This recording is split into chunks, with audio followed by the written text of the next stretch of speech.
ప్రియ సహోదరి సహోదరులారా, ఈనాడు పవిత్ర గురువారంలోనికి మనం ప్రవేశించి ఉన్నాం.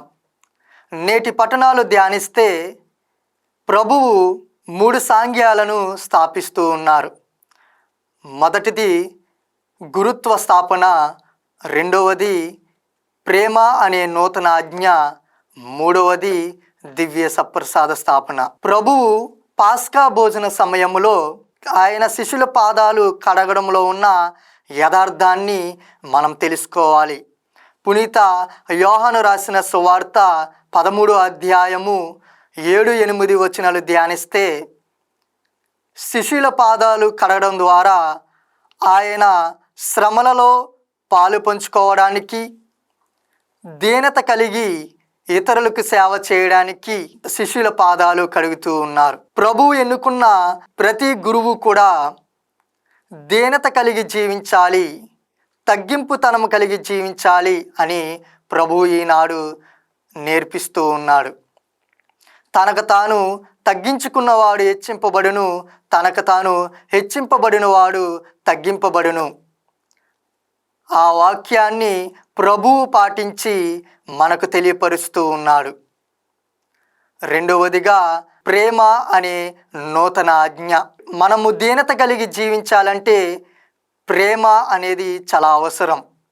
కానీ ప్రేమ అనేది నూతనంగా చెప్పబడలేదు, పూర్వ నిబంధనలో చెప్పబడింది.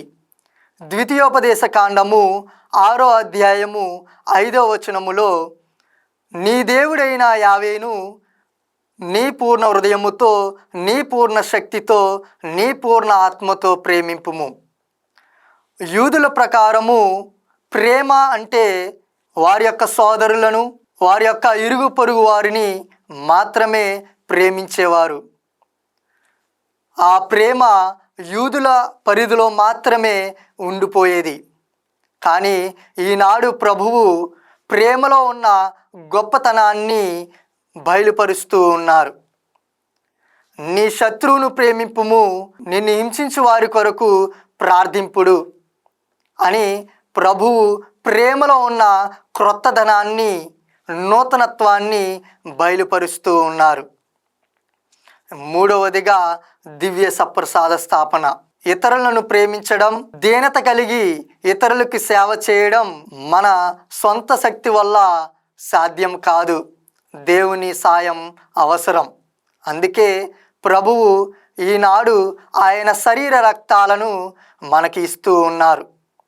కలువరి బలిలో భౌతికంగా స్లేవ్ మీద మరణిస్తే ఆధ్యాత్మికంగా ప్రభువు ఈనాడు ఆవేదనతో తన శరీరాన్ని, రక్తాన్ని మనకిచ్చి అంతరికంగా ప్రభు ఈనాడు చనిపోతూ ఉన్నాడు. ప్రియ సహోదరి సహోదరులారా, మనమందరము కూడా దీనత కలిగి జీవించాలి, ప్రేమ కలిగి జీవించాలి, క్రీస్తును అంటు పెట్టుకుని జీవించాలి అని ఈనాడు పఠనాలు తెలియజేస్తూ ఉన్నాయి. కావున మనమందరము కూడా ప్రేమ కలిగి, దీనత కలిగి క్రీస్తును అంటు పెట్టుకుని జీవించడానికి ప్రయత్నించుదాం.